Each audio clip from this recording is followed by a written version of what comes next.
In the tapestry of life, where every thread holds a story, America in Black and White emerges as a haven for the voices echoing through the heart of our communities. In this podcast, we wade through the rivers of our collective experiences, celebrating the vibrant hues of change brought forth by the whispers of hope and the roars of action. It's more than just a conversation. It's a journey into the heart of our society, illuminated by the light of those daring to dream and do. Join us, and let your voice be the melody that guides us toward a dawn where every color finds its place in the masterpiece of our shared destiny. Together, let's paint a future brimming with the positives that dwell in our minds and the actions that shape our world. Good evening, ladies and gentlemen, and welcome to another episode of America in Black and White, where we are coloring conversations on the canvas of America. Tonight, our special guest is Mr. Adrian Havelock. Adrian N. Havelock is a powerhouse of persuasion, purpose, and performance. As one of the most sought-after sales trainers in the Caribbean, Adrian has transformed how corporate giants communicate with their customers, replacing outdated sales tactics with authentic, human-centered engagement. A featured guest on America in Black and White, Adrian brought his signature energy and insight to the conversation, sharing how culturally aligned communications can unlock untapped potential in both business and life. His approach is bold, unorthodox, and deeply effective, empowering professionals to sell with integrity, speak with impact, and lead with purpose. Through his company and platform, Unlock Your Potential, Adrian offers corporate sales training, which is custom designed workshops that teach influence-driven communication strategies. His public speaking coaching techniques are techniques to build powerful talks and present with confidence. He also has books and online courses, including how to succeed in sales and in life, a guide to aligning with the right people and growing your business through authentic connection. Adrian's client list spans industries and continents, but his heart remains rooted in community uplift. His sessions are known for being intense, entertaining, and transformational, leaving participants not just informed, but inspired. Whether he's leading a keynote, training a team, or mentoring one-on-one, Adrian Havelock is redefining what it means to sell, speak, and succeed. Ladies and gentlemen, Mr. Adrian Havelock. Hello, sir. Hello, and what an introduction there. Couldn't have written it better myself if I would have tried. How are you? I'm very, very good. Well, welcome back to the show again, and I'm definitely glad that you're back because we're in some times right now where what you do in your industry is very important to daily lives. So, is there anything you'd like to add to your bio before we get into the show? I recently started another company in Trinidad, an air conditioning HVAC company, and I have a team working there. So new territory, new business, but definitely something that works. So you can add businessman to my portfolio and see where that goes. All righty. See, that's what's up. And so I'm sure that on this special Friday night, this masterclass that you're about to give, I'm sure it's going to be very beneficial for a lot of us. I hope so as well. So let's start with your origins and identity. Can you tell us about your upbringing and how it shaped your approach to business and communication? Oh, that's a story I could definitely start with. Ever since I was a small kid, in primary school, teachers would ask, "Well, what do you want to do?" And I always said, I want to manage a company. I want to manage a business, because manager was the only thing that I knew in my mind at that time because I was so small. But I always thought that was nice to do. And I guess seeing my dad when I was small have his own electrical business and doing really well also influenced me, because I'm like, every time he went to work at random times, because he had his own company, so it wasn't like a 9 to 5 strictly. But every time he worked, he get paid. He worked, he get paid. So that instilled in me, like, once I put in the effort to do something, I would be rewarded with it. And knowing that I would have gone to work with him when I was a kid and see what he did, help them out, move cables, put on glands on and hook it up on panels and stuff. And he would just tell me what to do. I didn't know anything. And then he would inspect what we do after, tighten up stuff. I was practically basically working with him in his business from small. So going to school and doing that part time with him ever so often, it started off as, okay, it's not an exposure to the working world in the corporate world sense of a 9 to 5, but more in the working world of someone who is self employed, someone who has a business of their own. And that for me was a major influence into why, when I got out into the working world after school, I didn't make the grades for college. I didn't have that mindset to do so well enough to at least be able to get into college. But I did have the mindset that after I finished high school, I wanted to work, because I knew if I work, I'd make money. And if I make money, I can get to buy the things that I want to buy, right? Without having to ask my parents for anything. And at the age of 19, I did 1 or 2 internships, 18 into 19. But by 19, I was just sending out resumes to different companies, and I was basically seeing which one would hit, not knowing back then that was kind of like prospecting and sales for clients, right? So I was prospecting a job perhaps, and one of the companies that called me was actually a brand that I always loved, because I like cars, but I always had a liking for BMW, and I was like sending it out, and that was one of the companies I was like, yeah, if I get through with this, I'll be happy. And Right. I get a call for an interview, and I was like, yeah, I'll come to the interview. But I had to go into the city to do the interview, and I don't live close to the city, so I had to, take taxis and buses to get to the city. So I had to leave home very early.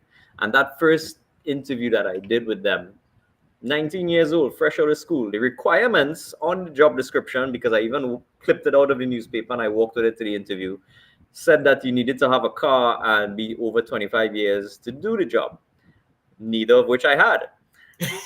but, but in the interview, the managing director asked me a couple of questions, because he happened to be sitting in the interview as well.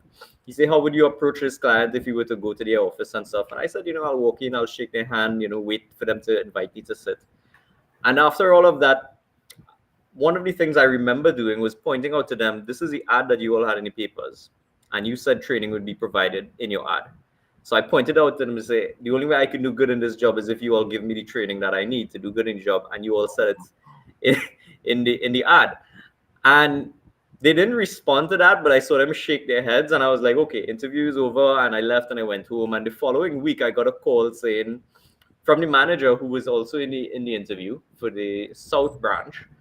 He called and offered me the job. They say they liked how I responded, and they saw potential, and they know that I don't have a car or I meet the age requirements, but they want to give me a chance. And I was like, okay. So he asked when you could start, and I was like, tomorrow. He was like, how about we return next week? So on the 10th of July 2006 was my first day I walked into the dealership as a salesman, fresh out of school. And that was where the career started. Within the first 2 years, taking taxis to go to work to sell cars, luxury cars to boot. And I didn't have a car of my own. You had to have a special kind of talent for that, right? You don't even Right. own a car, but you're selling cars. Exactly. Within the first 2 years, I was in the top 3 in sales. And, already hitting that point, just being the youngest person in the industry at the time, 20, 21 years of age, and then being in the top 3 in the company, that gave me a lot of pride, gave me a lot of joy, and I really enjoyed doing the job. And I worked in sales at BMW for 6 years. So from 2006 to 2012. Exactly the 24th of February 2012 was when I actually left because I wanted to pursue a career in training and development. Because at one point in time, they had international trainers that came in and they trained us. And I was like, I want to do what they're doing. Because those were guys from BMW coming in to train us. And I was like, yeah, I want to do that. So I left sales, but at that exact time, the opportunity wasn't there to do training with them. So I said, what can I do? I don't want to go back into the working world, but I do want to do something with myself. Sat down home, and then I'm like, I could train people to sell. At least if I want to get into training, I might as well start training, despite not having the opportunity to work at BMW as yet for training. So I sat down, built out a course within the space of 2 months. So I was home for like 2 3 months. And then I started calling up my own clients who have companies, who have staff. And I was like, hey, Charles, you mind if I come and do a training session with your team and train them how to sell in the same way that I convinced you to buy your BMW? And I think that was a selling point because they really liked me as a salesman. And it was like, Adrian, yeah, I would love to have my sales team selling the way you were able to sell the car to me, right? And it picked up from there. I was just getting clients after clients, and it was people that I already know because they were already clients that I sold to in the past when I was in sales. So it was a nice, easy platform to get off on. And from there, the career started picking up again. So 2013, 14, 15, I was starting to do interviews like this online, meeting people. 2016, the opportunity did come around to start back training with BMW. And so I started with them while I'm doing my own sales training with companies. And by 2018, I wrote 2 books, one of which was co-authored with Brian Tracy and actually hit a best-selling rank on Amazon. And yeah, more interviews, more podcasts, and more work that I was doing.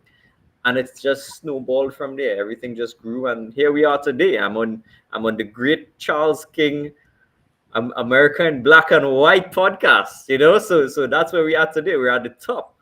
Yes, sir. That's what's up. And see, that's I got to tell you. Well, let me just ask you this: when you first walked in, as young as you were, what was the reception to the other salespeople? You know what? I don't think they had any reactions. They were on their own beat. They were focused on doing their own sales and stuff like that. So I don't think they really had any concern about if I'm a threat or if I'm not gonna last. I think they were just doing their thing, and I came in and I started doing my thing. But to be honest, we ended up all building a friendship, a really, really close friendship, where we were actually helping each other and helping each other with our customers. So like one day my colleague wouldn't be here, but his customer has to take a delivery of a car. I would help him do it. I'll do the delivery for him, do all the documents, send the customer off smiling, bye bye. And you know what? He'd do the same thing for me. And that helped. That little game that we were playing was a really, really close bond that we ended up forming, all of us. And it worked well in our favors because we were actually at the top 3 in the company. So the mere fact that we had like a collaborative friendship where we all helped each other, it all pulled us to the top. And that was I would say magical. Yeah, that's the kind of bond you want, especially in that kind of environment, because it makes it that much easier and that much better for everyone else. So it makes it totally, totally smooth. Yeah, it does. It does. There's no cutthroat mentality or atmosphere like that. It was completely like a family bond, I would say. You need help, I'm gonna help you. I want help, I know you're gonna help me. And that is really what took us there. So, having built that level of sales expertise, and then that type of clientele you build relationships with, it was an easy transition when I started my business as trainer to just easily work with these clients because I already had the relationships, I already had the bonds and the trust with them, most importantly.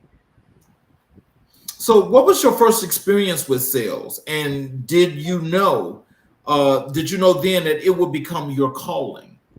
Well, my first experience in sales really was when I walked into the dealership in 2006, because prior to that, it was just I went to school. Okay, so I had no working. This was I'm fresh off the boat, you know. So I Wow.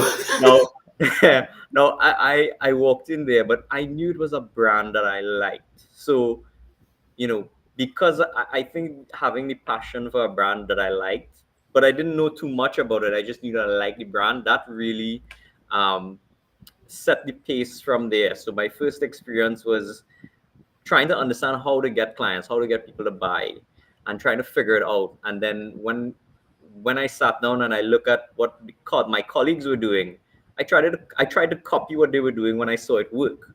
Mhm. And when I got the first customer, I'll give you the story. The first two customers, in fact, little backstory. I was on probation for 3 months, right? Okay. So on probation, you get like a stipend, right? And if you sell something, they would give you a very, very fixed small commission that goes with it. So it wasn't like the regular commission. It was almost equivalent to the stipend if you sell anything within your probationary period. So for that probationary period, I was figuring out stuff. I was prospecting. I was meeting a lot of customers as I went along. And two of those customers said, you know what, Adrian, we're going to buy some vehicles from you. But the thing is, they weren't small cars, it was X5s. So Oh, those oh X5s wow. were like big vehicles. But here's the thing, the timing in which they wanted the cars was when I came out of probationary period. So I got two deposits, I closed two deals, but I didn't deliver the vehicles within the probationary period. So when I came off probation, the managing director said, well, Adrian, we see that you're working. We see that you're getting results. We've heard good things about you from customers. We're going to put you on the contract and you're going to sell fully. As soon as I signed that contract, boy, I closed those deals because the customers were ready. And I filled out the forms for full commission. So Oh, all my colleagues came back and they laughed. Say, Adrian, you were waiting to come off that probationary period because you wanted that big check, didn't you? You want that big check. And you know what? It worked out. So when I closed those deals, it was two X5s and three X5s. And then after that, it was just X5 and 5 Series, all the big BMWs I was selling to the big businessmen. I hardly sold the 1 Series and the 3 Series and the minis. They started to call me the 5 Series and X5 specialist. Well, mhm. they were given the biggest commissions for those units. So I became specialized in it, but I figured out how to sell it and how to do really well. So that first experience when that customer gave me the deposit for the X5, I felt proud because he wasn't too much older than me as well. That first customer, I was like 20, he was like 24 years old, but he had his own business and doing really well. And that motivational boost is what set the tone for me to be confident and approach any other customer after that. Wow. So, how has your Caribbean heritage influenced your style, your voice, and your mission? Well, Caribbean people, we are very loving people. We are very communicative people. We're very touchy and feely in the sense of if I want to buy something, I want to see it, I want to hold it, I want to smell it, I want to taste it. And we're very interactive that way. But we're very loving people in the way that we speak because you need to have a conversation and build a bond with somebody from the Caribbean in order for them to do business with you. It's not straight black and white transactional where this product is bad, this one is good, you need to buy this one. It's not like that at all. We need to have a conversation. We need to have familiarity. We need to have drinks. Okay. And when we sit down and we drink and we have a good time, Mhm. that's how we do business. We do business through relationships, through socializing, through alcohol. We that's how we do business, but it works. And the Caribbean heritage is about bonding because you could go to any Caribbean island and it's always a good time with whoever you're having there. But that Mhm. is how we do business. It's not suit and tie necessarily. We may dress in a suit and tie, but Mhm. this communication definitely not suit and tie. It's about being comfortable with who you're talking to. Oh, wow. What does unlock your potential mean to you personally? Digging deep and seeing what I am capable of doing. I'm a risk taker by nature, But I only figured out that I was a risk taker by nature when I started taking chances. And when I took some chances that worked, it gave me confidence to take more chances.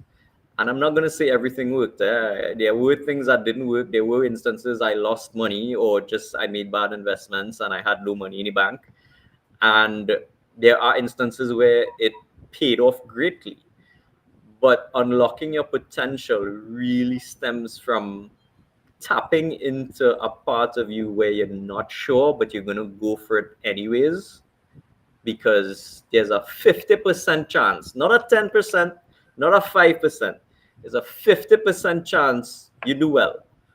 Mm-hmm. But let me just say, when I hear unlock your potential, what it says to me is, it's like basically like an untapped market.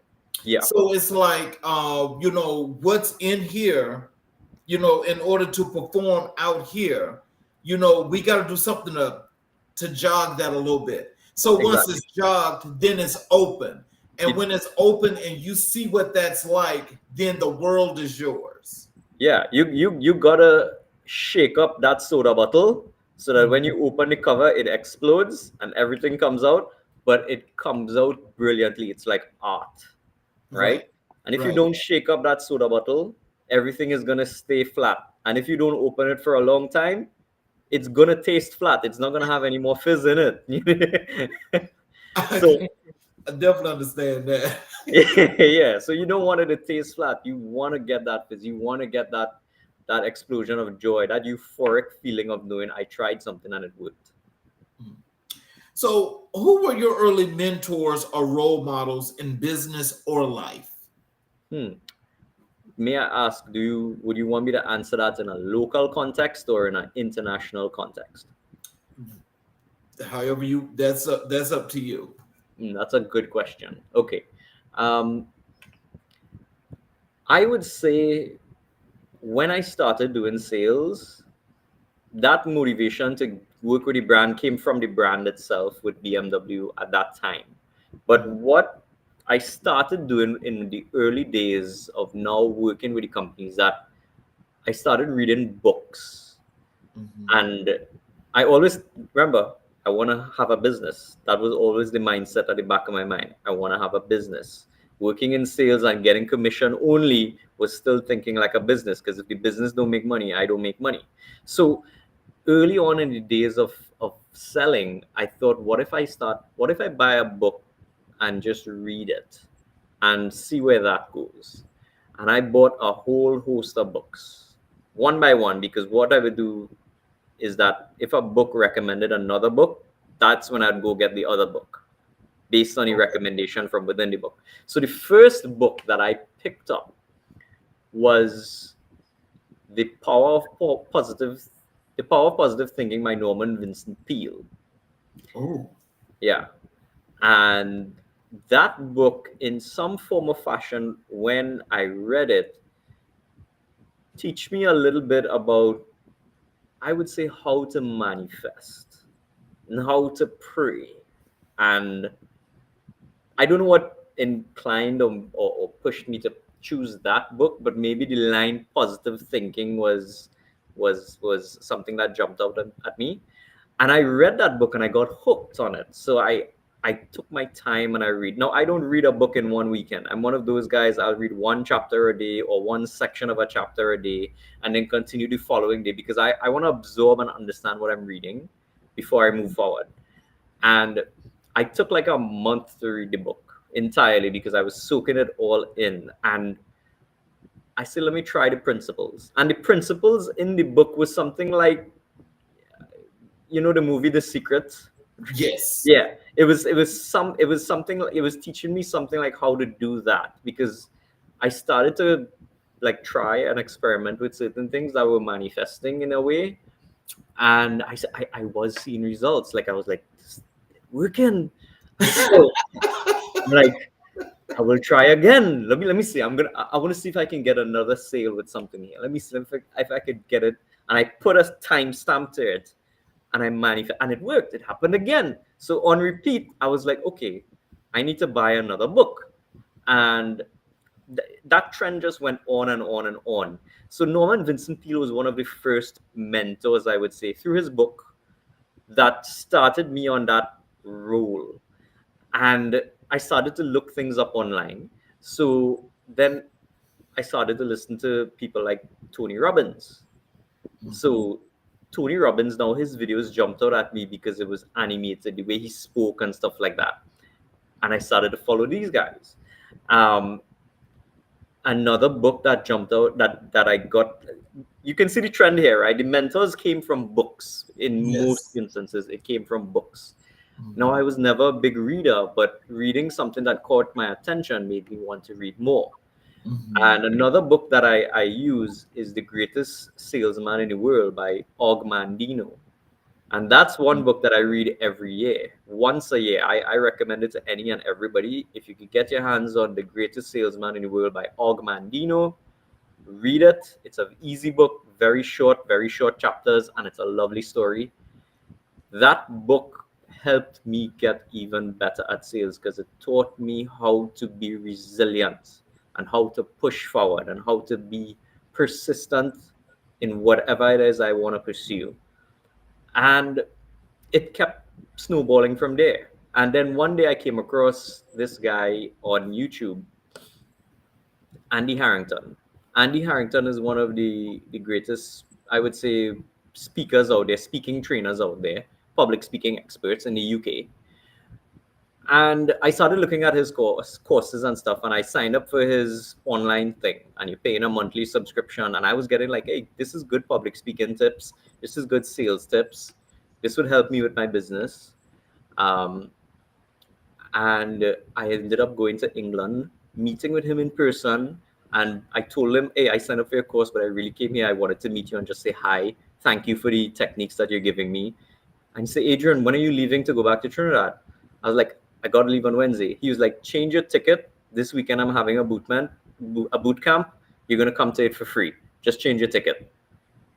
Say no more. I changed my ticket and extended my stay by a further week. And I went to that boot camp because who wouldn't like a free boot camp? You know? Right. So he offered it to me and he said, Adrian, only because I made the effort and stuff like that, he saw the potential and he said, I'm going to tell you, come to my boot camp for free. I'm going to sign you up and everything. You just show up. So said, so done. That was one of the best boot camps I ever did in 3 days, Friday, Saturday, Sunday, over a weekend. And I think people paid about 2,500, about £500 or something like that to attend that boot camp. And I was like, I got through with it. Came back to Trinidad and stuff, and I mean, it helped me with business. It helped me do everything in a much streamlined way. So the couple mentors that I would say were from books were Norman Vincent Peale, Og Mandino, Tony Robbins, Andy Harrington. These were some of the guys who I would have looked up to. These days, my present mentor, I would say, who's really helping me along with things, I would say, is Wayne Dyer. Wayne Dyer. No, I mean, he talks about things from a spiritual sense, but it does help with manifesting as well, because I came across his book, Manifest Your Destiny, and I thought it was one of the best books I ever came across. In fact, I highlighted so many lines in that book. It was a coloring book by the time I was done with it. So it was really, really good. And that, I would say, looking up to these people and actually taking their advice, and again, tapping into that untapped potential and trying things. When you see the results, it really motivates you to take chances and do things and want to do more. Wow. Let's transition over to sales strategy and influence. And tell us, what's the biggest myth people believe about sales? It's you gotta harass people. I remember that. Like, I don't want to get into sales. I don't want to be harassing people. Sales is not for me. Have you ever done sales? No, but I don't think I would like to do sales. Well, that's because it's a perception. Maybe in the past, the salespeople used to harass people. You had a car salesman that would be pushy, but that's a thing in the past. That's a stigma that still stick with today's world of selling because it's completely changed. So yeah, that's a myth. It's not something where you're harassing people, and if it is, then you're not gonna get any sales because nobody's gonna buy if they feel harassed. So yeah. So, how do you teach people to sell without being salesy? Oh, that's simple. You have to genuinely be interested in trying to help the other person and trying to understand their situation. And the only way you can do that is if you ask them questions. What's going on? What's happening? How is this happening? Why do you think it's happening? What makes you feel this way?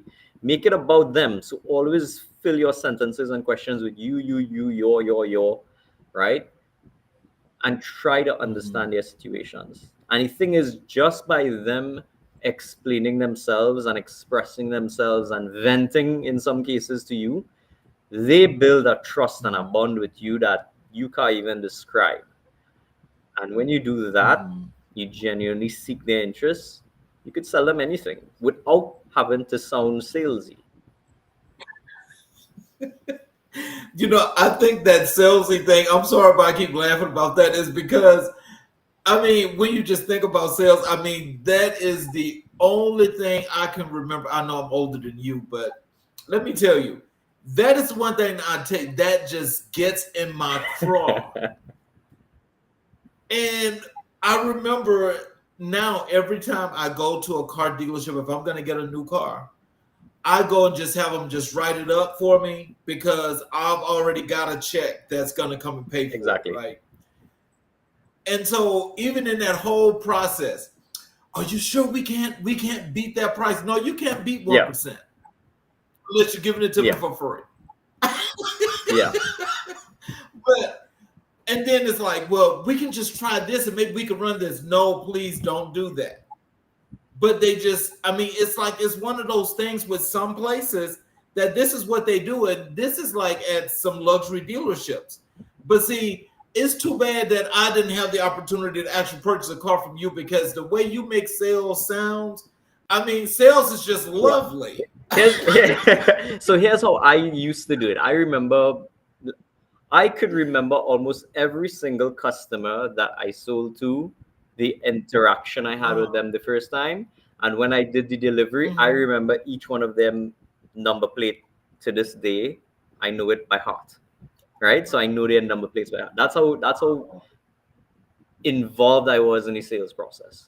But here's an example. There were customers who would come and they would sit down and they would talk with me. Now, 50% of the time, I would sell a car without even doing a test drive, right? Because it's how you speak to them. They just build that trust with you, and then they write the check. The first time they'll ever drive the vehicle without doing a test drive is when they come for delivery.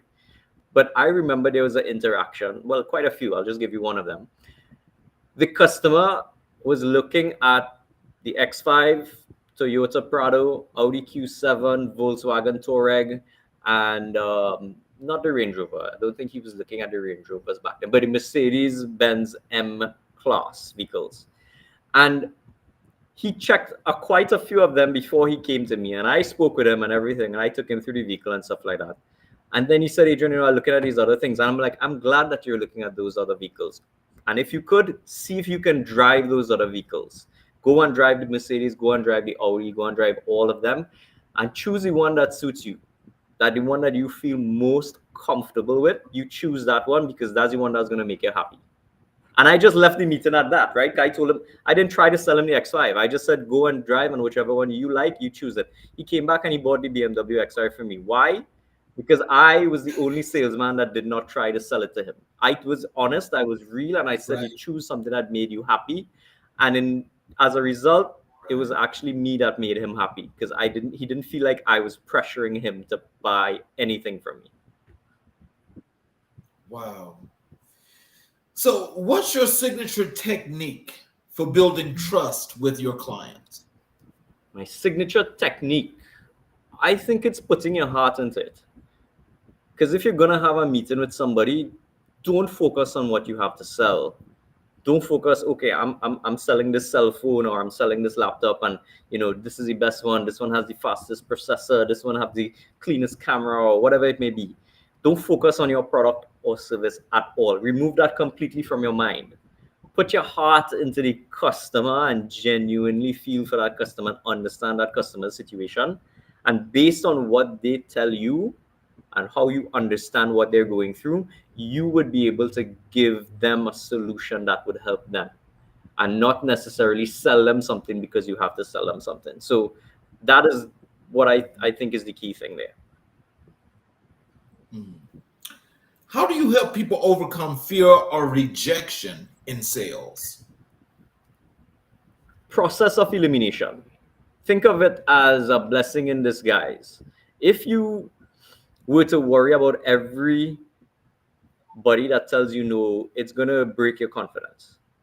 But if you look at everybody that says no as one step closer to getting to a yes, then by process of elimination, this is not a customer for me right now, but could be for later down the road. Let me just put them on the back burner and let me move on to the next one and see. But once you do that and you understand that it's a mindset thing, and it's not that the customer is rejecting you, but it's just directing you to go to somewhere where you would find that customer, a redirection, let's say, that is how you can overcome the fear of rejection, because rejection is more of a perception in someone's mind rather than a redirection to where you're supposed to be going. So what's the difference between persuasion and manipulation, and how do you stay ethical? The difference between persuasion and manipulation, I would say, has a negative connotation to that word. So if you're trying to manipulate, you're trying to change, you're trying to influence something, it would be with not the right intentions. Okay, so the word itself, manipulative or manipulation, has that negative energy around it. Whereas persuasion, it's more like, okay, you have options. Maybe this option is better. Maybe this option could work for you. It's to just guide and direct. Okay, so when you have to look at both options, the only time I would use a manipulation is if you're using it with bad intentions or a negative experience, or you're lying to someone, then that's manipulative, or you're gaslighting someone, that's manipulative. But some people are good at that. They're very good at it. They're professional gaslighters, I would say. But when you could persuade someone, it's not necessarily about doing it with a negative energy, but it's more with a guiding force, I would say, and guide them to something that would suit them. I hope I was able to answer that question. Yes, sir, you did. Let's transition over to your public speaking and coaching. Can you tell us what makes a speaker unforgettable? Stories. Okay. A speaker that would come up and share a story. Here's what. If I were to bring facts and data to you, chances are you're not going to remember everything on that spreadsheet that I would share on that PowerPoint slide. But if I come and I share a story about my dog with you, you're going to remember that story. You're going to remember that story, and you're going to remember the feeling that story gave you. And if someone has to speak and do a really, really good job to even bring information from data across an audience, you bring it across in the way you tell a story, and they are going to feel it, they're going to remember it. And then there are ways to do it in such a way where they do feel it, where you could evoke emotion, because it's not going to be a dry story. It's going to have emotions in it. It's going to be good, it's going to be sad, it's going to be angry, it's going to be happy, right? You're going to try to tap into different emotions with that story and tap into the audience experiences, life experiences, to be able to connect the dots of your story and their lives. So if you're good at telling stories, you can be a memorable speaker. How do you coach someone who's terrified of public speaking? You show them that in social psychology, there's something called the spotlight effect. And the social psychologists say a spotlight effect is when someone is so focused on themselves, they don't realize that everybody else not focusing on them. So when you go up in front of a stage and you freeze in fear because of the spotlight effect. You put yourself in the spotlight when nobody else is actually taking you on, right? They're not studying you, but you are studying you more than they are studying you. And you're worried about Mm. making a mistake. You're worried about, oh, what if I fumble? What if I say the wrong words? What if I'm shaky? What if I'm sweaty? When the audience probably not thinking all of that. They're just thinking about what you have to say. So once I'm able to show them that, hey, try this, say this, and tell me if the audience reacts the way you expect them to react or if they're not reacting that way. And in front of a group, we do it. And then when they do it and they try it, I turn to the group and I say, did you all feel it or did you all not worry about what he was thinking? And they always say, I'm not worried about what he's thinking. And then that lowers their guard and makes them feel more comfortable. And I say, if you do this more and you try it, it's going to work. And then when we spend time together doing that, and then they're building out a speech, they realize, okay, I could actually say this thing, I can speak from my heart, and I speak with confidence, and I'm actually not worried. I'm not putting the spotlight effect on myself. And they overcome the fear with that. So trying to understand first what the spotlight effect is helps a lot with removing the fear. What's your advice for delivering a message that moves people emotionally? I would say a message that would move people emotionally comes after a story. So you have to give a story that evokes emotion in the first place. And if you could bring out the emotion with people, right? Make them feel happy, make them feel sad, make them feel angry, because your story is going to have different points there, right? And they connect with that. By the time you end your presentation or you end the story or both, you need to give them some kind of motivational quote, right? So you could quote any great speakers out there, any great authors out there. You could come up with your own quote, but that quote leaves them. It ends the presentation, it ends the talk with something that's like a takeaway, right? I remember finishing a talk once and I ended it with a quote by Thomas Troward. And that quote said, the law of flotation, um, what was it? The law of I forgot the quote. Just a minute, I'll get it. The law of flotation is not was not discovered by the sinking of things, right? Okay. Okay, that's the Yeah, opposite. because the law of flotation was not discovered by the sinking of things. It means that if you focus on what's sinking, it's going to sink. But if you Mhm. focus on what needs to float, you're going to find something that's floating. You're going to figure it out, right? Mm. And it's going to keep your head above the Yes. water.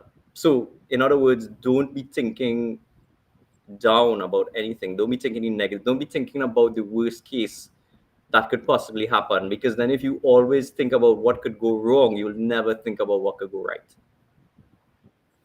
Mm. So would that be another one of those versions of just a positive reinforcement and what's in your mind and you It is. projecting that positive image that this is how it's going to It come is. out? It is because at the end of the day, you have anytime you're doing a talk, nobody does a talk to make people feel bad and end it there.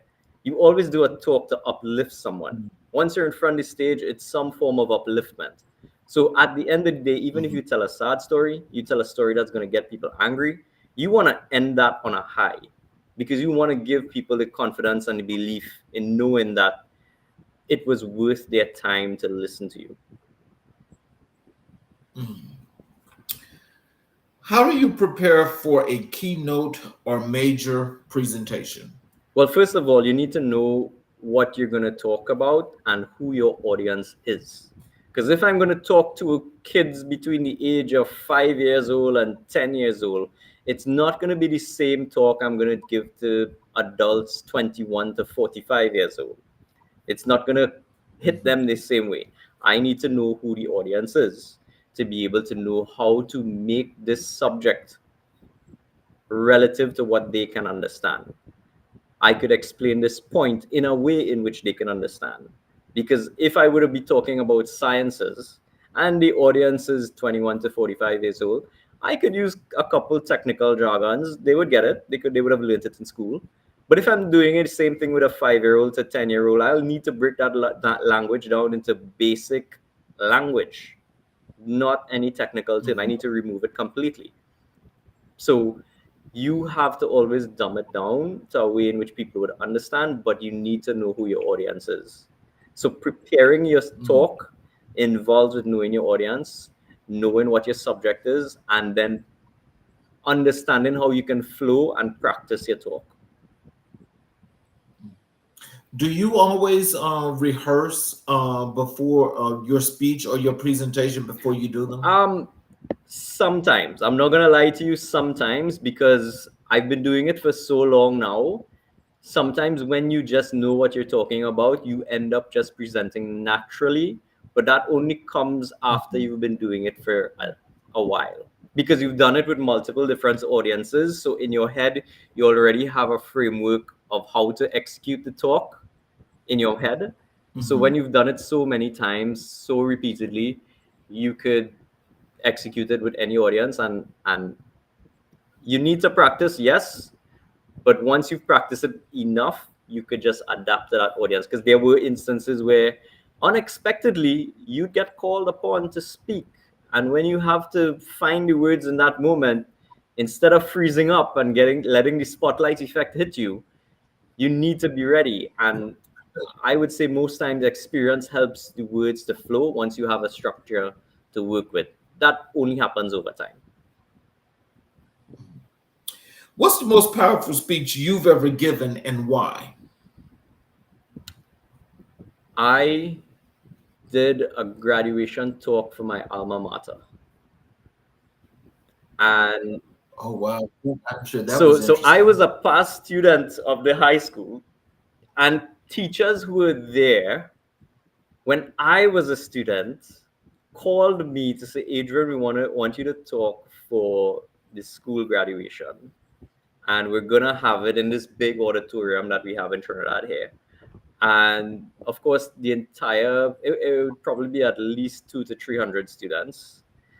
And I went up on stage. Now that one literally had a spotlight on me, because that was a stage where you do a lot of performances and theater and speaking and concerts and stuff.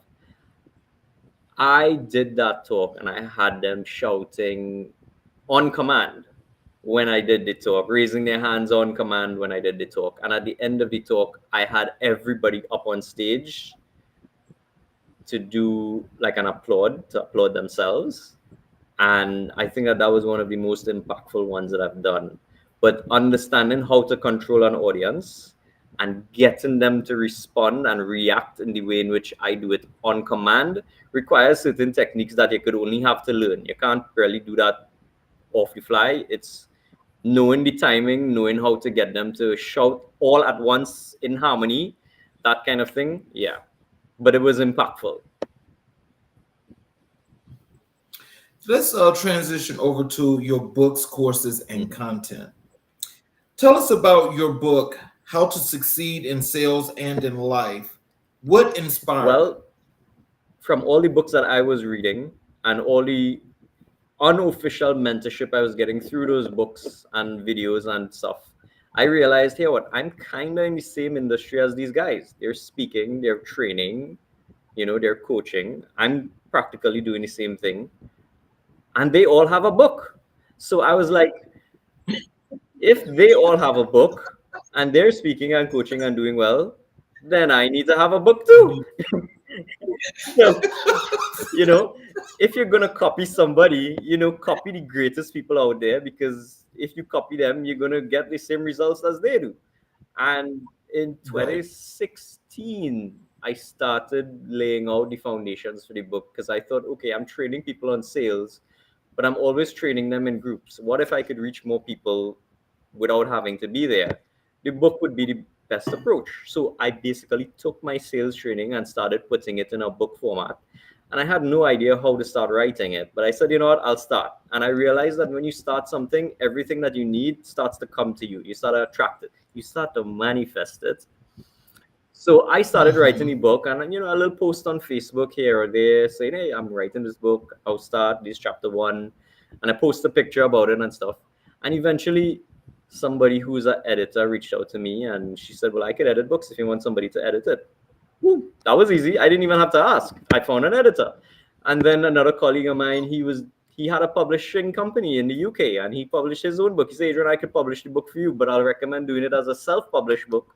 I'll just facilitate it because when you self-publish, you own everything." I was like, Exactly. well, okay, let's do that. And it started to all come together. And I figured the hardest thing that I have to do here is finishing writing the book because clearly everything else, somebody else is doing it for me. The editing, the publishing, the printing. I don't have to do any of those. I just have to write it. So the hardest thing is writing it.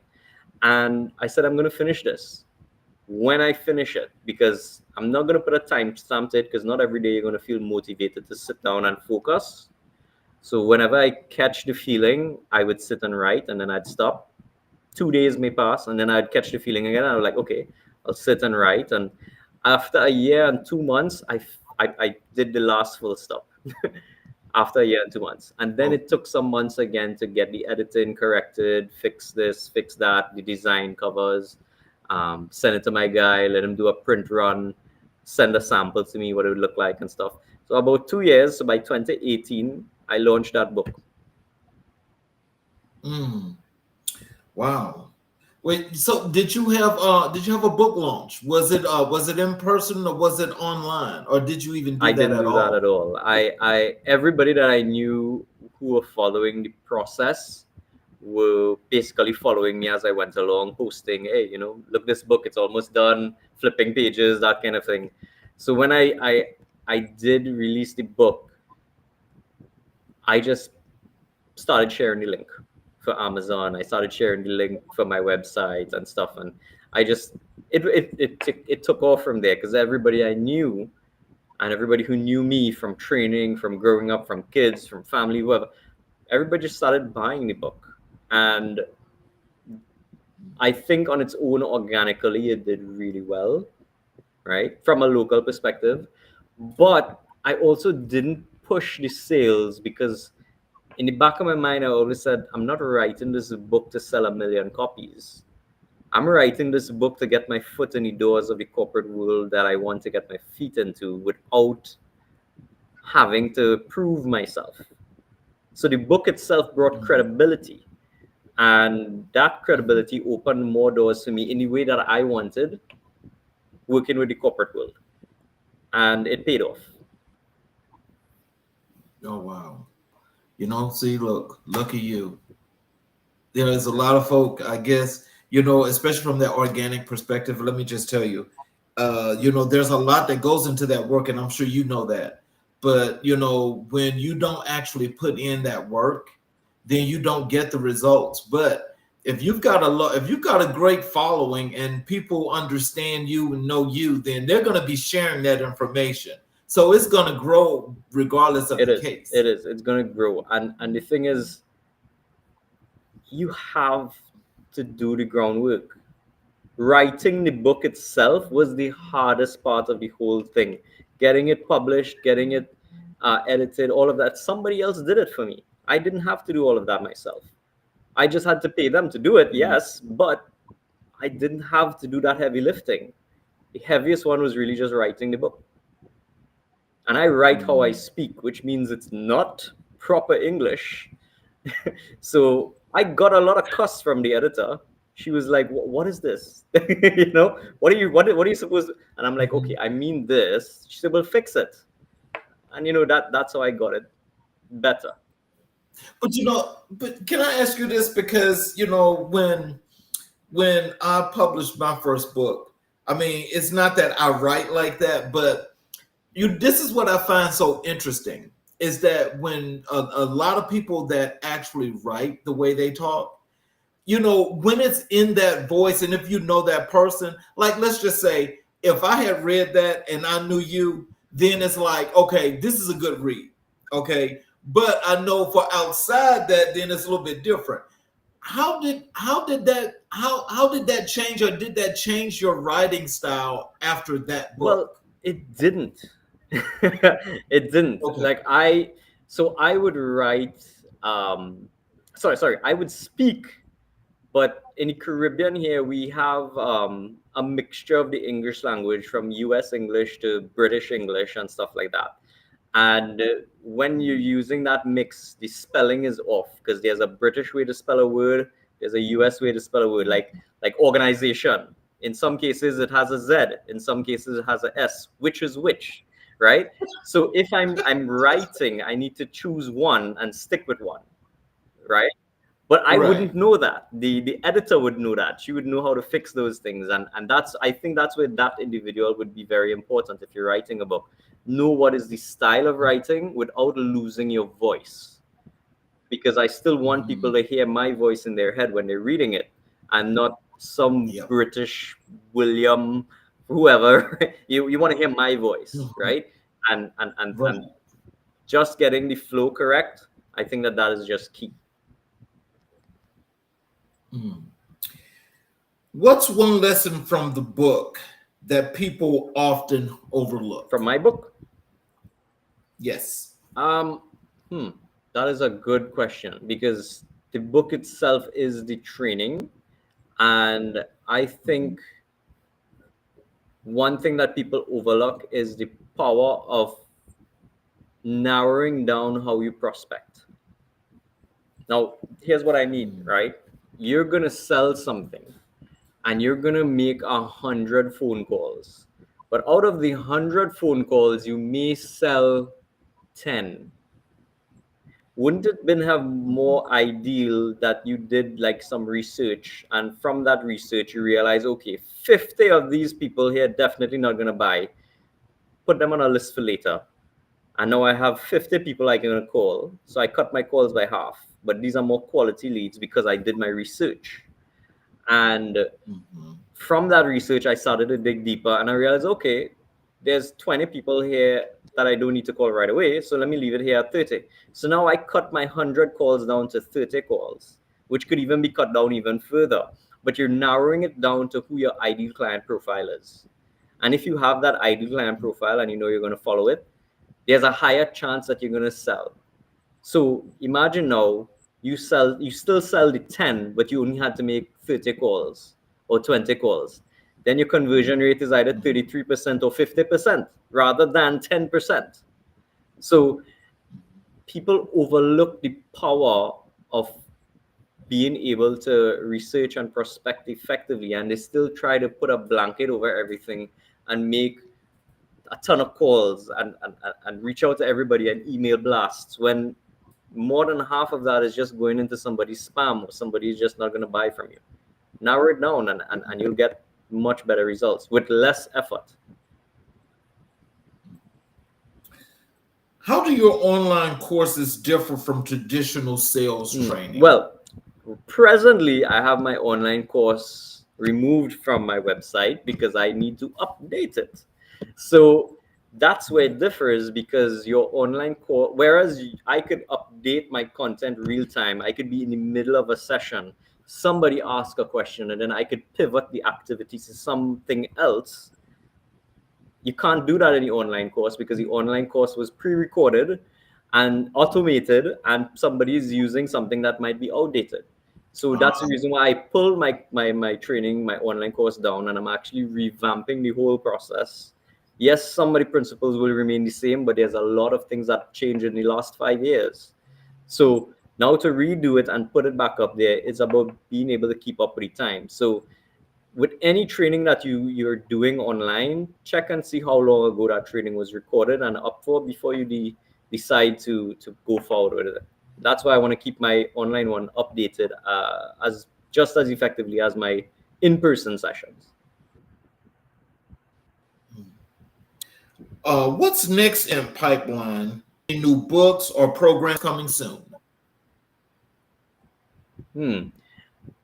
A new book, yes. Okay. But the timing for that is not right now, because of the fact that I'm working on the new company with a team. So I'm also trying to focus some energies and times there, while I still do my training and development throughout Caribbean and the US and stuff.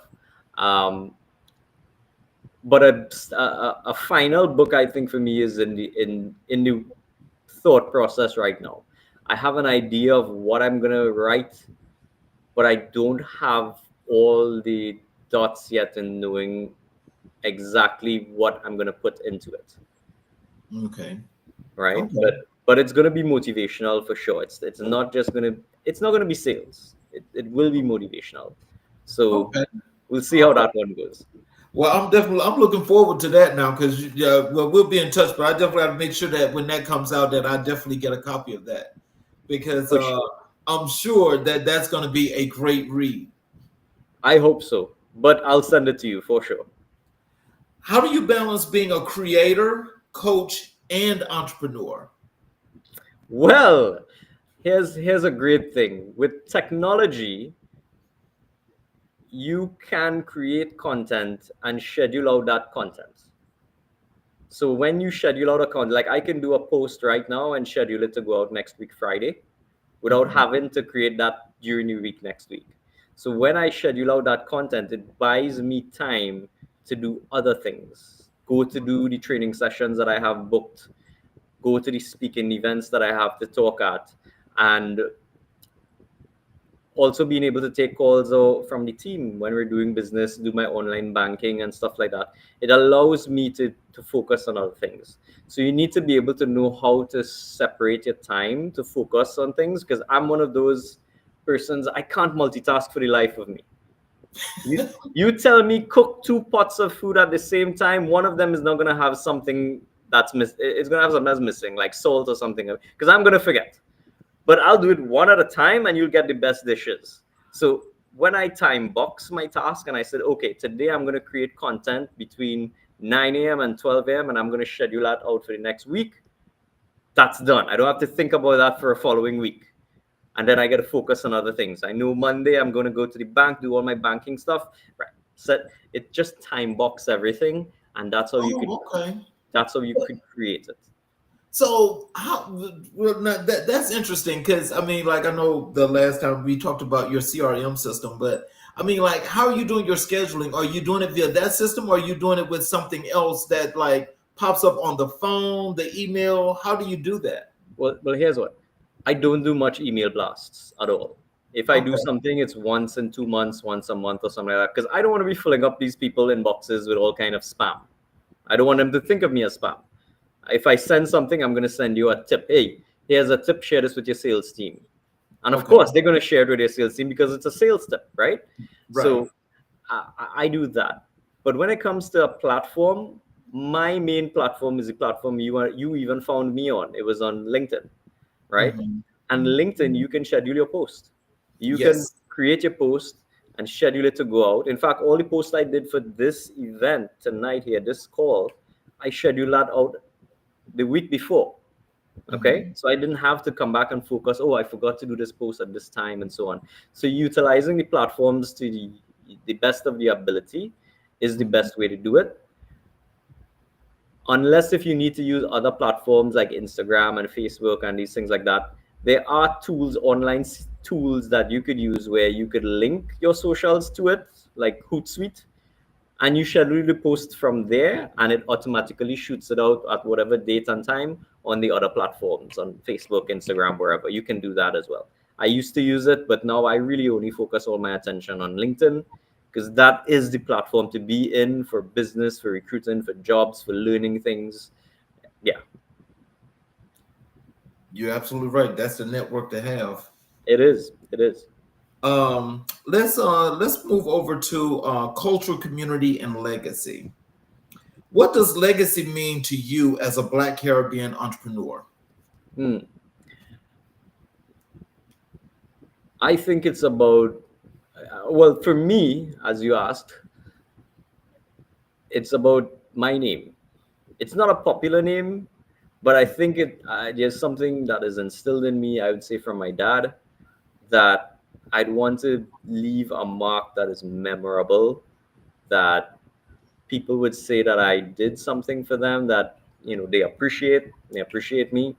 I think in that sense, that's what it means for me, for legacy, that I was able to help somebody out there, and my name could go in some form or fashion of history in whatever context it may be, right?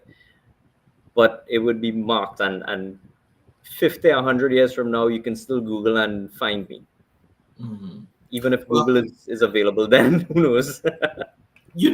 I will tell you this, and that this is the honest to God truth. When we first connected, and we were connected on LinkedIn, I will tell you the one thing that caught me instantaneously is your last name. Oh, really? I promise you. I'm like, wait a minute, did I read that right? I looked at your name like about a whole minute, and I'm like, that cannot be his name. So, you know what? You're not the first person to think that. And so it's like when you first came on the show, and I'm thinking about the name and I'm listening to the person, then I'm like, now, just believe it or not, now this is just my perception, is that in itself creates its own legacy. That stands on its own. That is It good. honestly does. And so just to be able to be more than just a success in the industry that you're in, it leans a lot in credit, for what people are used to seeing and listening to in sales. You see, that right there has already created the legacy. So That's it's brilliant. like everything else that you're doing is just adding to and it's building up. That That's that just how I see it. you know something. I'll give you a piece of my family history here. First of all, even right here in Trinidad, it's not a popular name. Really. If someone else has my last name, I am 100% related to them. Mhm, Right? Same spelling. You're Havelock. mhm. We're related. That it's a guaranteed thing because there's not much of us down here. Right. But I would have to say thanks to my grandfather for that. Now, Mhm. him and my dad did not have a good relationship. My dad would probably be rolling in his grave right now for hearing me say this, but my grandfather actually changed his original surname to Havelock because Oh, his father's first name was actually Havelock. oh, wow. Yeah, and they did not have a good relationship. So that little spat that they were having all those years was probably Mhm, got so bad that my grandfather had to change his original last name to mhm, Havelock. Take mhm. his dad's, so my great grandfather's name is Havelock Jute, Oh, and his is that son with the J or with the G? J Oh, Jute, wow. right? So that's my great grandfather's name is Havelock Jute, and his son Arthur Havelock was formerly Arthur Jute, but because they had a bad relationship, he changed it to Arthur Havelock. Dang. Yeah, Okay. Well, yeah, see, you could do that back in the day. You can't do that now without paying for it. yeah. Oh yeah, you definitely got to pay for it. It's gonna cost a lot of money, and it's a lot of things that have to change. But then Arthur Havelock got married to Sarah David, and Sarah David, who Sarah Havelock, they had 14 children, and my dad was the last out of 14 children, and he was born in 1934.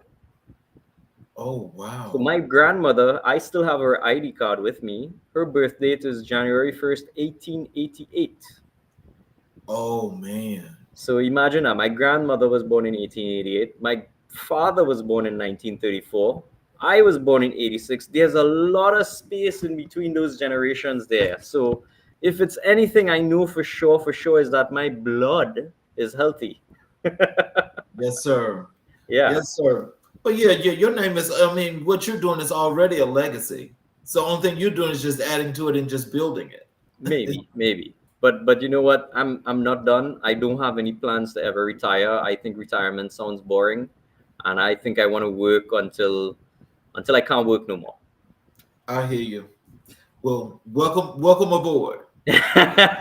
Very good. How do you use your platform to uplift others in your community?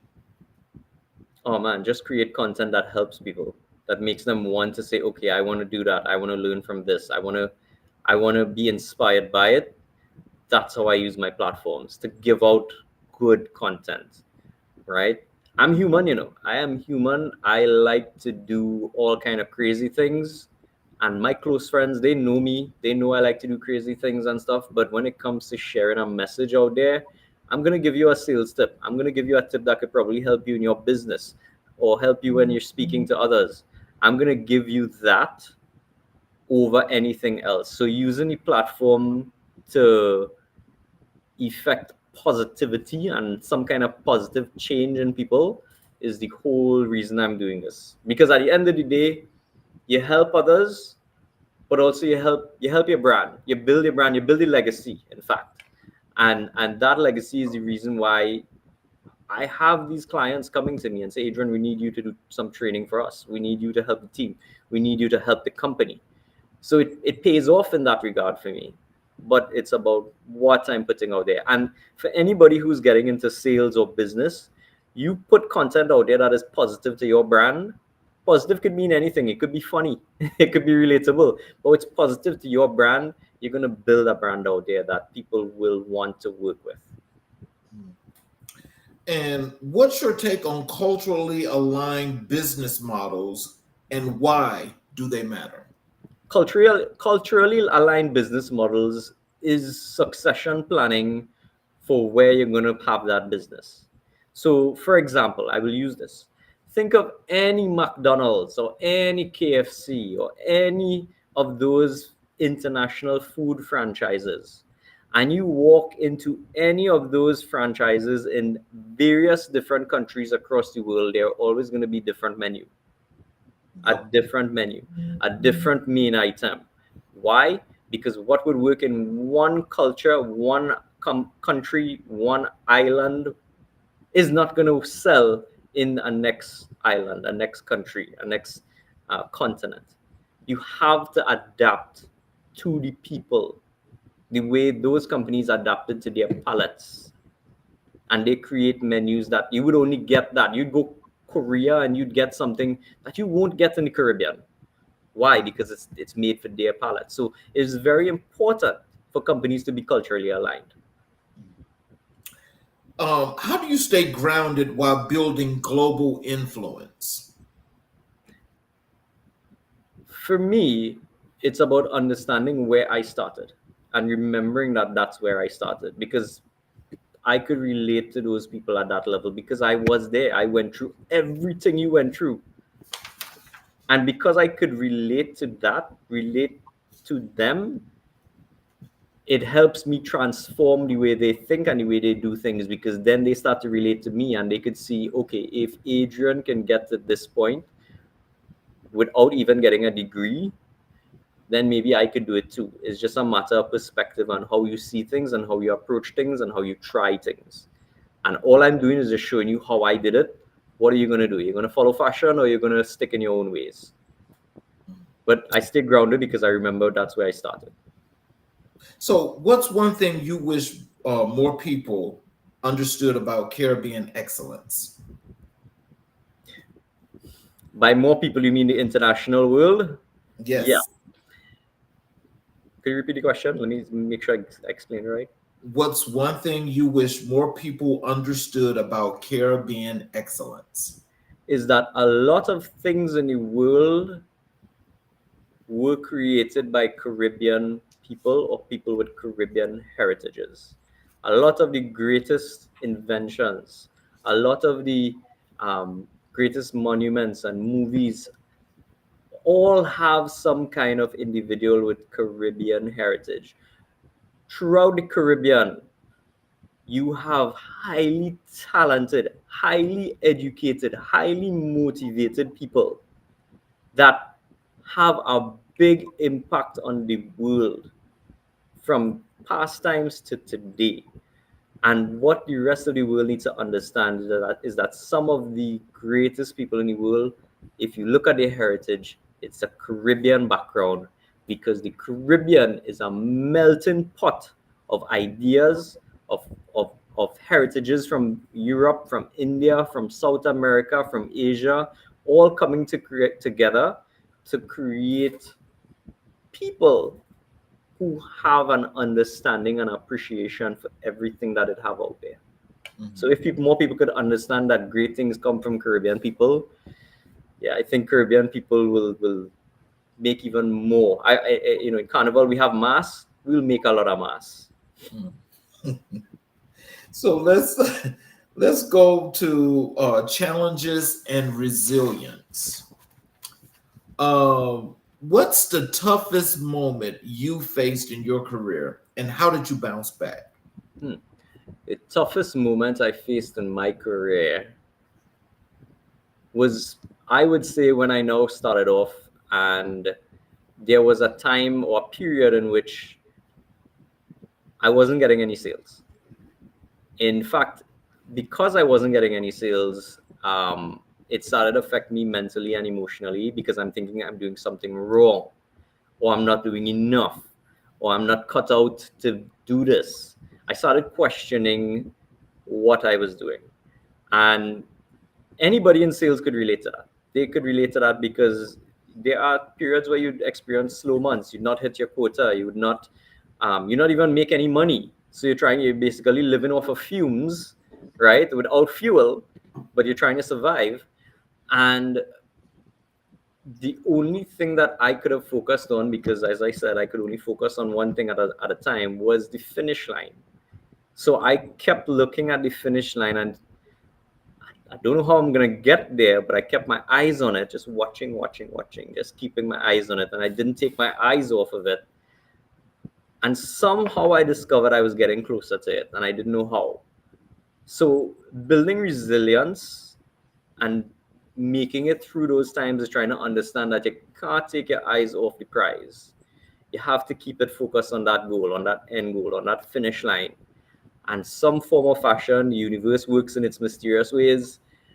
You will actually be going forward. If you're not walking, you're creeping. If you're not creeping, you're crawling on the ground and dragging yourself, but somehow you're moving forward.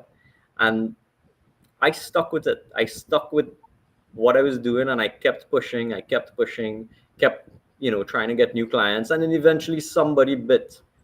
And I was like, whoa, I got a sale. And it felt like I got my first sale all over again. And that first sale excitement, when you get it all over again, it feels like relief, it feels empowering, and it gives you the confidence to keep going.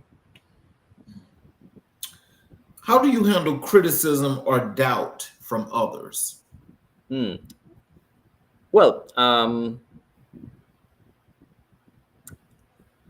you have to not take things personally.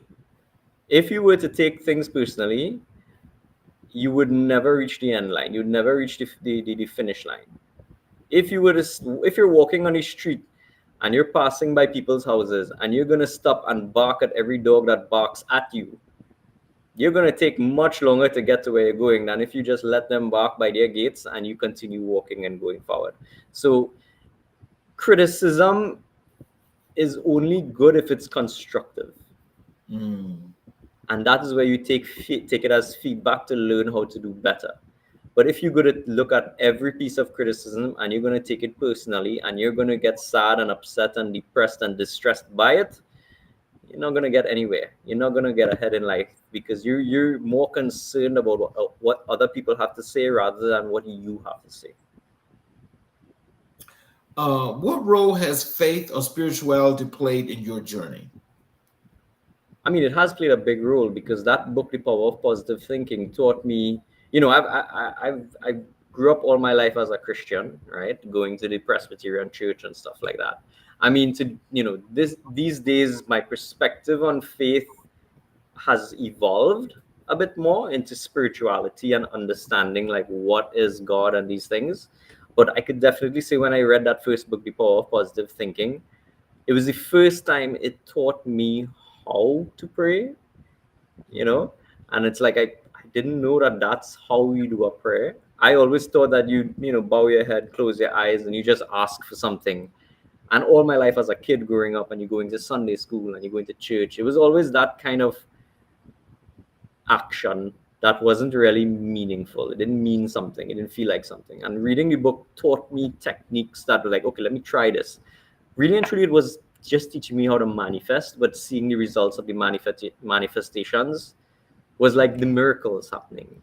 So spirituality and faith does have a role to play, but is what is your version of spirituality and faith to you?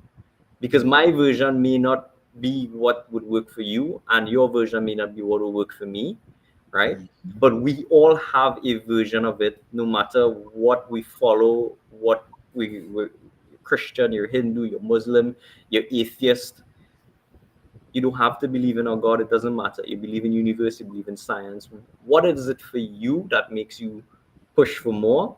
That is your faith. That is your spirituality, however you want to call it.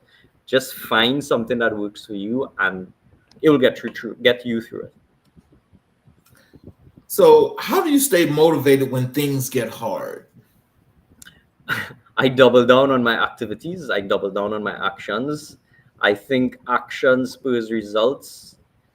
And if things are down, if things are slow, somehow I focus my energies on doing it better, doing it more, because it helps me take my attention off the bad and onto something constructive. And when your mind is on something constructive, it means it's on something that's positive. And if it's on something that's positive, it's going to bring more positive things to you at the end of the day. So, not staying in bed and trying to worry about it, it's a big difference than if you were to stay in bed and worry about it. Now, this one I'm sure that you've got the world's greatest answer for. What's your personal mantra or affirmation? My personal mantra or affirmation. That one really is a good question because it has evolved over time. Mm-hmm. And in life, you go through different phases. And because you go through different phases of growth, Mm-hmm. there would be different elements of the mantra that would stand out to you. Mm-hmm. And I think that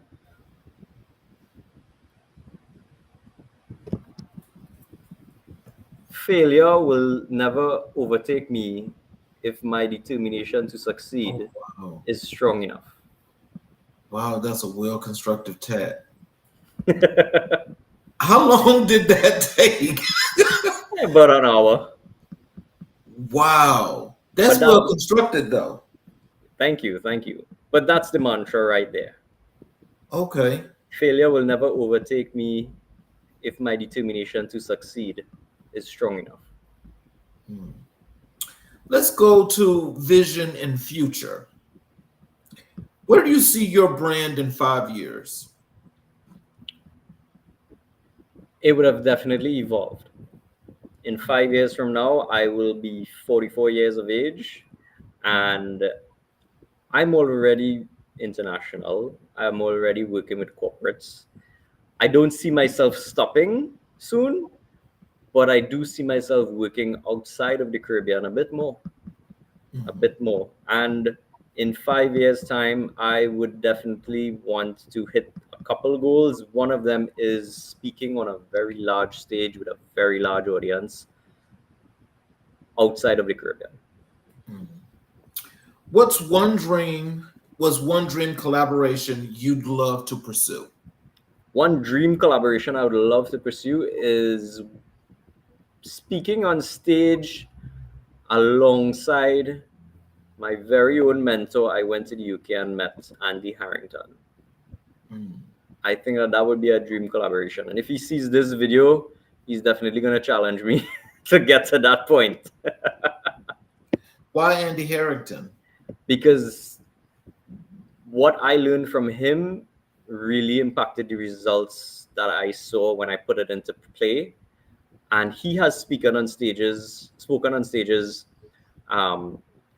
alongside people like Robert Kiyosaki and Tony Robbins and Les Brown and Brendan Burchard. Like, he is at that level speaking on stages with those people. And I think that motivates me to become or achieve the level that he has achieved. How do you define success today, and has that changed over time? Success today is about being able to understand personal branding. Personal branding in the sense of you can be an expert at anything as long as you create content and you put yourself out there, and people will start seeing you as the expert in that field. And that has changed compared to 5 years ago, right? 10 years ago, where personal branding wasn't the main thing. You were representing a company, the company would probably put out an ad, you'd probably be in the ad, that kind of thing. But now, to sell anything, if you're working for a company or if you have your own business or you're a consultant, you have to create content and put yourself out there. You have to create a personal brand. So that's why personal branding is very important now. What's one bold goal you're working on right now?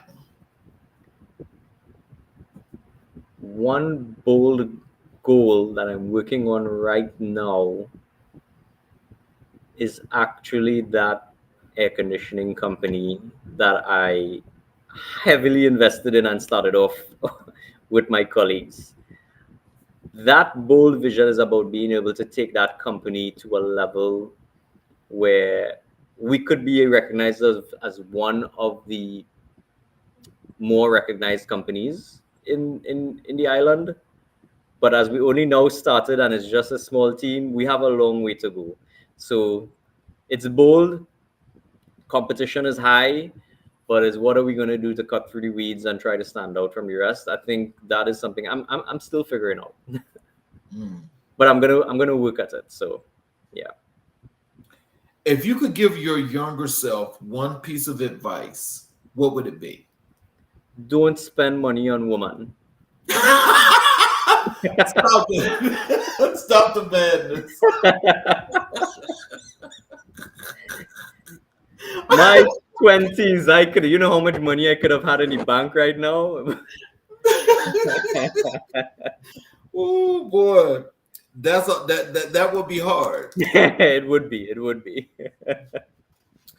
We're gonna let's do a rapid fire.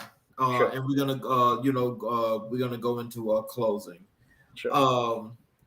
Your favorite Caribbean dish? Favorite Caribbean dish? Oh, that's a hard one. You have plenty good food over here. But as a Trinidadian, I'd have to stand to my roots and I would have to say a roti and doubles. Who? A roti and doubles. What is that? You're in Atlanta. There are lots of Caribbean joints out there. You gotta go in and ask for a roti or a doubles. Spell that. ROTI. Roti, if you want to say it that way. Okay. Right? Now that is like an Indian flatbread, but it could also be cooked in a soft way, and you put things like curried chicken or curried beef or stewed beef, or you put some kind of meat in there, and maybe with some potatoes and stuff that's also curried, and you put that together, and it forms this nice magical wrap, kind of like a fat burrito, right? Okay. And you could eat it as one, or you could deconstruct it and eat it with your hands. That is really fantastic. And doubles is a Trinidadian dish, right? That is a fried flatbread with curried chickpeas as well. It's a vegan dish, but it's a staple here in Trinidad and Tobago, in that you can get it for breakfast, you can get it for dinner, you can get it for lunch, you could get it for late night after you're partying and you're drunk. It's a any day, anytime, anywhere kind of dish that you eat with your hands. And if you have one of that, you're not going to stop. You're going to have like maybe 5 or 10 after you eat the first one. So you're going to absolutely enjoy that, because we have people outside of the Caribbean that ask for that because it's known as a Trinidadian dish. One book everyone should read. One book. Ooh.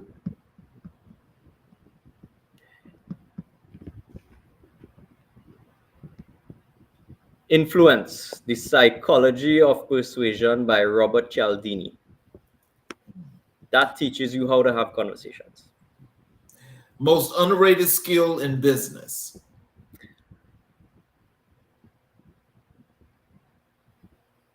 Leadership. If you're great at leading, you can do great things. Who inspires you right now? Presently, I'm listening to more Wayne Dyer. What's one message you want our audience to remember after this interview? If you have a goal, you don't have to look at all the ways it takes you to get to that goal. Just look at the first step and work on the first step. That's it. Just work on the first step. And when you achieve that first step, then you look at the second step and then achieve that second step. Don't look at the whole way. Just look at what's in front of you and work to it and make it happen. And then repeat that process until you reach the final step. Okay, so in closing, I don't know. I guess maybe that was probably your closing remark, but I'll just say in closing, is there any other words of wisdom that you like to offer our audience, as well as how to connect with you on social media, your website, or anything you'd like for them to know? What you've got coming out or what you've got going on right now? All right. So for sure, what I can tell you is that you can find me on all the social platforms, but my main platform is LinkedIn. If you're on LinkedIn, come on. If you're not on LinkedIn, join LinkedIn and add me on LinkedIn. But I'm also on the other platforms. You get me on Instagram, TikTok, Facebook, and I'm sharing all my content there as well. Okay. The one thing that I want to leave with you, and I want to make sure that it sticks, is to always remember that no matter what you're doing, if you have your own business or you're serving customers, do it with a good heart and do it with good intentions. Because if you do something with a good heart, good intentions, a good mind, and not a bad mind, right? You would be amazed to see the type of results that you're going to get. And if it doesn't pay off now, it's going to pay off later in a big way. Because some interaction that you would have with somebody now may impact them now, but later down the road, when you need that type of impact, it's going to come to you because you probably help somebody feel that feeling. So make sure you do it with good intentions. Alrighty. I want to thank you for once again coming here to this platform and providing not just a very good interview, but again, just providing really, really good information that that people in our communities really not only need to hear, but they need to see, the success of someone that looks like them that's actually in that arena. I understand, as we had that question about a misconception about sales and, and just dealing with people in general, a lot of people really have that misconception where sometimes that one experience is one that just everlasting. But I'm going to say to the audience, every time Adrian has been here, Adrian has made me just want to, I love sales. I'm just being honest. I love sales. And I can honestly say I know what my experiences have been in the past that really have been not so tasteful. But you really make sales, worth doing, worth really exploring, because a lot of people have not had that experience or met that side of sales. And that in itself is very influential because that's hard work, and depending upon what side you're on, if you're on the side that's doing the job, then I think what you're talking about really makes doing that job worth doing, and it makes it really like a happy thing to do. If you're on this side where you're receiving that service and you got this person that's just doing this at you, that's not a good experience. No, but it's not. your experience is not like that at all. And No. so that is definitely worth having. And I suggest that not only do people listen to what you have to say, but I really suggest that they learn, these principles and these things that you're teaching, because basically you can actually teach that master class all over the world. It's just that it's just that great. So I want you all that's listening tonight to understand that, when it comes to not only picking a career field, when it comes to being an entrepreneur, when you listen to what Adrian had to say tonight, it's basically, well, not basically, it's basically, it is the approach that you want to take when you're dealing with people, when people either want to spend that money or you want to serve people in the way in which you want them to be not just respected, but to respect you for the work that you're doing. Because think about when he started this at the age of 18, 19, 20 years old, and look to where he is right now. That kind of success in that industry don't just happen like that. So apparently there are some things that, one, you can learn, one, you can ask folk to mentor you, and three, you can say, hey, this is where I want to be and this is what I want to do because I want to make an impact. Adrian is making an impact, and he's actually making that difference over there, not just in the Caribbean, but we're here in the States. And so being here in the States, and we know what that experience is like, you can change that whole game. You could. It's amazing the kind of progress you can possibly make when you put yourself out there. And I was in Atlanta just last year, and I have to come back again soon again. So maybe I'll be seeing you as well. So we'll be working closely a bit more too. So anything that you want to do in this life, once you put your mind to it and you just take the first step, you're going to see results. Just get to it. Don't think about what anybody else is going to say. Unless if they have done it before, they have no right to tell you how to do it. Exactly. So I thank you all for joining us for this Friday evening special, which has been truly, truly a great experience. For those of you that are watching on the YouTube channel, if you have not yet subscribed or got all the notifications, please lend us that support and subscribe to the channel. Get all of the notifications. You can get all the shows when they happen, when they're going live, or you also have the opportunity to go back and check out all the other content for all the other shows that's got all the learned experiences for whatever you're looking for. And we broadcast live on 8 different channels. So you got 8 ways to watch the show and 8 ways to be a part of this community, because we've created that community as well, because we are allowing these networking experiences to take off, and we want people to be able to not just connect, but to grow and expand, especially if you're an entrepreneur. I want to thank you again, Adrian, for being here. And again, hey, I'm definitely going to be shooting you an email, so make sure you check your email. I will.